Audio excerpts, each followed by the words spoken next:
Welcome to the class. Today is a short video. Let's talk about the command line argument. What's a command line argument? How to use it? Okay. So actually, so far we know we can use printf, scanf to do the interact with our user. If we want to get the value from user, for example, I want to get the value from ABC, and at the end I have an integer sum equal a plus b plus c. How can we do it? We can say scanf and address A, right? Scanf, address B, and scanf, address C.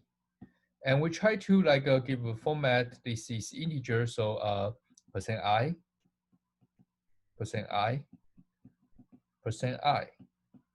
Okay, so this is something we can use to get the user input. But you can see if we have more and more value want to take from user, it's a little bit annoying, right? We need to have a multiple scanf, and at the end try to save this value into different variables. So which means we need to define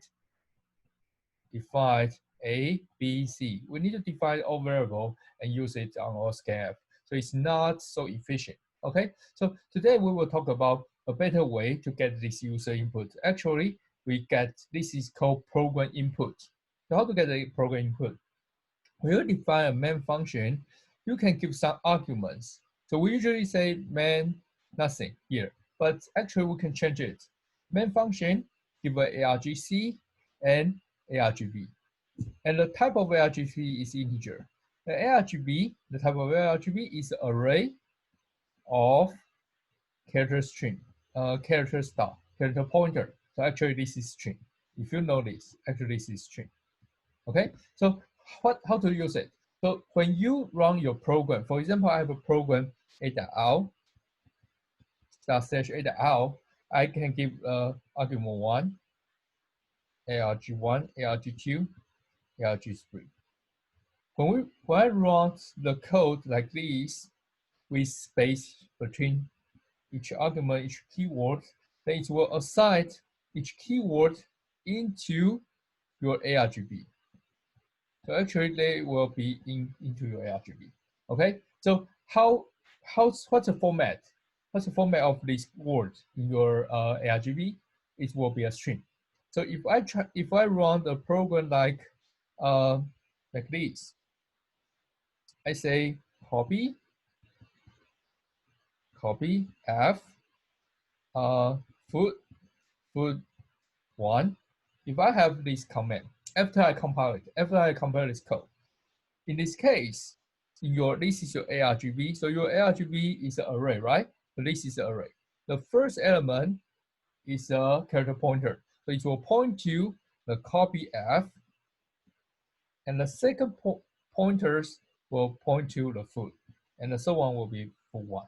Okay, so this is how you use argv. Actually, argv, argc, this stuff is to support the program input. If you have multiple arguments in your program, they will be stored in this argv array. Okay, and this array, that's a null and it's a null and array. So at the end, you will see a null, a pointers, the value is null. So you can use it to check how many argument you have.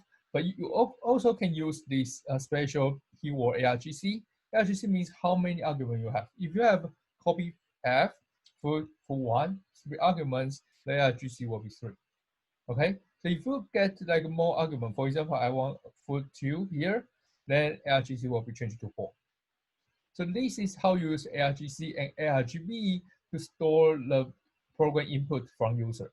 When user run the code, he or she can just type the number or the string, the value into the program, and these values will be automatically stored in this array.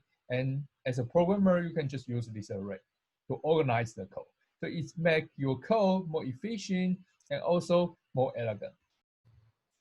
Okay, so let's take this example. Okay, so we have this example. In this example, we have a main function which has argc and argv, and we say the number of arguments, how many arguments we have, we try to bring out argc, and inside a for loop, we use I equal to 0, I less than argc to print out each argument in the code. Okay, so in this case, we can try to compile it.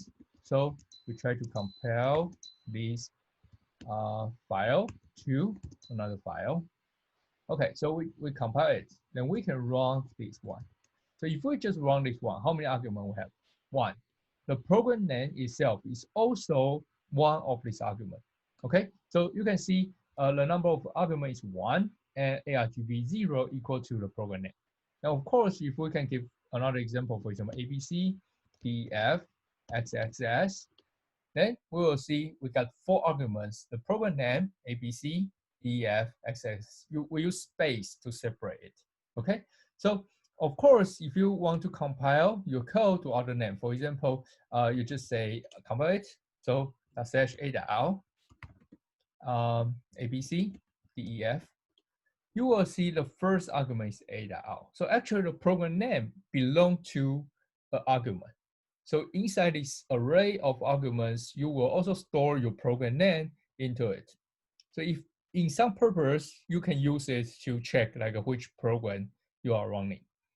Okay, so even the source code is the same, maybe the SQL file is different. Okay, so another way to get this print stuff work is that it's not necessary to have a for loop like argc, because the argv is a null and array. So you can use the element. If it's equal to null, you stop. So you can say argv I not equal to null. If it's not equal to null, you keep doing it. Then we do the compile. We just compile it and we print out 1, 2, 3, 4, 5, 6. And let's see. You can also use the same, you can get the same result. You print out the number of arguments, you print out each one, but it does not use the argc as a condition. It's use the argv as a condition. We use argv I not equal to null. If it's equal to null, means the end. So you can use both way. Both are fine. You can use both way, either way, to do this traversal. Okay. So today is a short video. I hope you can understand what's the argv, the arguments, the input, program input, and how to use it to make your code more like efficient or elegant. So again, this is just a short video. I hope you understand it. It's not so complicated. It's just an array of pointers. So still, it's an array of pointers concept.